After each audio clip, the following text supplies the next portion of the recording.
Alright, what's going on YouTube? Welcome back to a brand new video, man. Got you guys with a banger. This is actually another settings video. I haven't done one in a few months now. And I'm going to try to do this in one cut, so bear with me. But yeah, real quick, I play on console.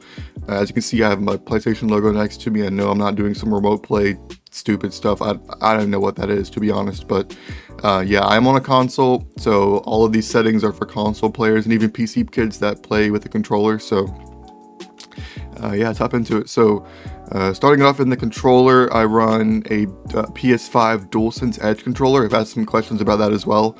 My left paddle is to jump, and then my right paddle is to melee. And I play tactical, so if it was reversed, it'd be circle would be to crouch and lay down, and then my right stick would be to melee. So anyways, stick layout is default. If you play anything other than default, you're actually a crazy fucking person, I'm not gonna lie to you. But yeah, going down, my stick sensitivity is 1.7. It's been 1.7 since they made the change to how they measured sensitivity, so I've been on the fence about going up here recently, but yeah, I've been playing 1.7 since they made the change. So yeah, other than that, I mean, nothing in here has really changed besides down here.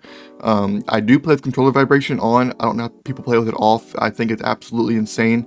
I've been playing with it on since I started playing Call of Duty years ago. So yeah, I mean, if you prefer it off, then obviously play with it off, but I cannot play with it without it on. So yeah, going down, trigger effect, make sure this is off. If you don't, you're gonna have like delays in your triggers and stuff. So yeah, make sure this is turned off.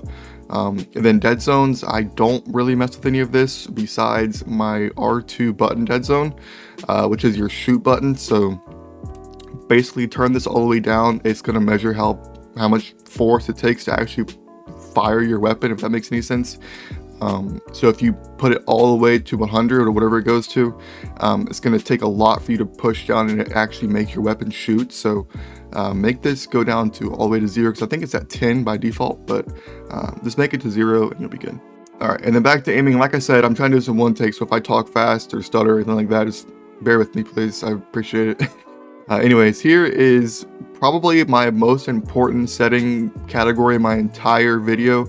I've been over this in several settings videos before, and I'll get into it just in a second. None of this really matters. Don't change any of this, but going down is the aiming advanced settings, and then none of this really doesn't really matter.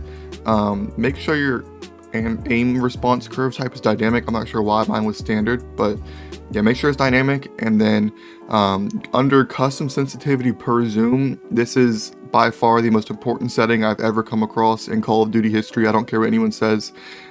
This surpasses your regular sensitivity by far. I don't care what anyone says. If you've never changed this, I would recommend you change this and try it out. I play 0.7 for everything besides the high zooms, but basically what this does is, I'll show you guys in the firing range. So if you turn this all the way down and I go to firing range with one of my weapons right now, you'll see that my stick, like I'm pulling my stick as fast as I can right now, and it's not really moving. Or this is really a better, yeah, my stick is moving all the way to the left and all the way to the right now. I'm not even trolling. And if you turn this all the way up, you'll see how fast it goes. So it's definitely like you gotta play around with it for the person. So yeah, now I'm doing it all the way to the left and the right. So you see how the difference is. But with this setting, you'll notice how much faster your like aim assist sticks. By default it's at 1, but I think 1 is kind of fast for me, honestly. And so I would recommend playing between 0.8 and 0.7. Once upon a time I did play 0.65, and that's pretty insane. But the difference between 0.65 and 0.7 is pretty insane, I'm not gonna lie. So yeah, I play 0.7, which is kind of how my aim is always like really good. And yeah, I mean, my aim assist, you can see like it sticks so good. I mean, it's like literal aimbot almost. So yeah, it's really good. I recommend changing that if you haven't already. Obviously aim assist turned on, ADS aim assist turned on. None of this really matters. And then in movement, if you play Warzone, I mean even multiplayer, I would say turn tac sprint assist on. I know it's GA'd in the Pro League, but if you don't care about that, then obviously just turn it on. It's going to save your controller and save your thumbs in the long run. So Mantle assist, I have that turned off. Crouch assist turned off. Corner slice, I'm not sure where all this stuff is, turned on. Tap to slide, I know some people play hybrid. Basically what hybrid does is you have to, I think it's it's tap to slide, but to actually dive, you have to hold in your left stick and then press the slide button. I'm not sure. And you'll dive, but yeah, it's really, really weird. I don't play hybrid because I know it can mess people up sometimes, so I just play tap to slide. And then going down, sprint restore turn on, automatic airborne mantle turn on, all this turn on, automatic parachute. Make sure this is turned off if you play Warzone. It can get annoying if you like actually press your deploy button and it doesn't deploy when you're close to the ground and you kill yourself. But it's yeah, definitely turn it on because you'll die if you don't. So movement advanced settings doesn't really matter. I don't change anything in here really. So yeah. All right, next in combat, none of this, I really haven't changed any of this, I'm not gonna lie. I think armor plate behaviors apply all by default now. I think in Warzone 1 it was actually apply 1, but now it's apply all, so just make sure this is apply all. And then going down, I mean, nothing really changes in combat, so yeah, going into graphics on display. Like I said, I play on a PS5, so make sure your 120 Hz refresh rate is turned on if you're on a new gen console. My gamma and brightness, I play on 47 brightness. I think it just looks good with my monitor. So yeah, go into quality. Make sure your motion blur is turned off. If you have this turned on, your game's gonna look so gross. Yeah, just make sure it's turned off. None of this really matters. On-demand texture streaming, if you play on PS5, you know that the FPS drops with the, I think it was the Season 2 Reloaded update. It kind of started to have frame drops, especially on Vault, Nuketown, and I think Skyline as well. So make sure this is turned to optimized, and it'll kind of reduce that. It's still there, but just make sure you kind of, it'll help out a little bit. So anyways, going over to view. This is my FOV. I play 119. I've explained this several times why I don't play 120. I heard a long time ago that 120 like changes your aim assist and that kind of affects it and makes it kind of wonky. So I've played 119 ever since then, and I swear it helps me. I don't know. Maybe I'm faded. I don't know. But yeah, I play 119. It's not really a big difference between 120 and 119. So I was just like, well, why not? ADS field view. Make sure this is affected. Your weapon and field of view, this is actually pretty important as well. I play wide. If you play ranked, like multiplayer ranked, you main a sub, I'd recommend probably running default or narrow, which I'll show you guys the difference. So in firing range right now, this is what my PP919 looks like in wide.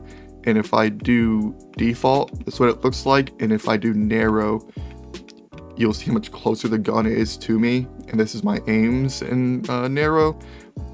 And this is my aims in wide. So you can see more of your gun in wide.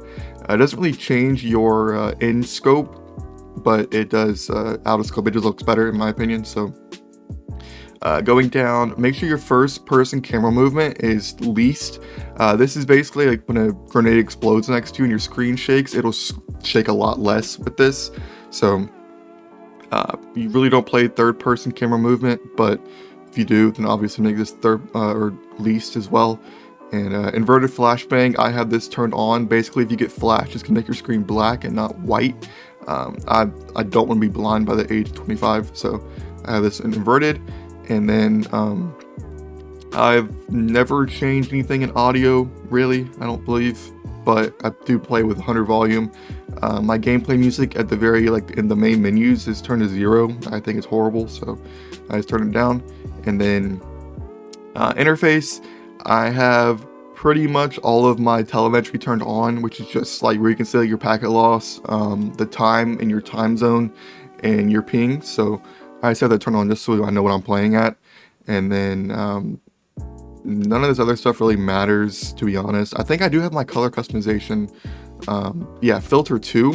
So you'll see kind of it won't change in my Elgato, but it does change a little bit. It does change the colors, so I run filter 2 and it looks better. So going down into gameplay HUD, I don't think I've changed any of this stuff either.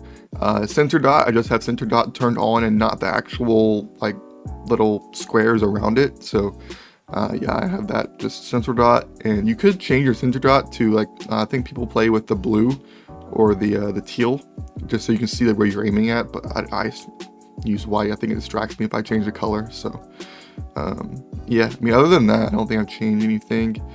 And then account and network is just like my Gmail and stuff, so I'm not gonna show you guys that obviously, but yeah, that's all my settings. If you guys did enjoy, let me know. I'd really appreciate it.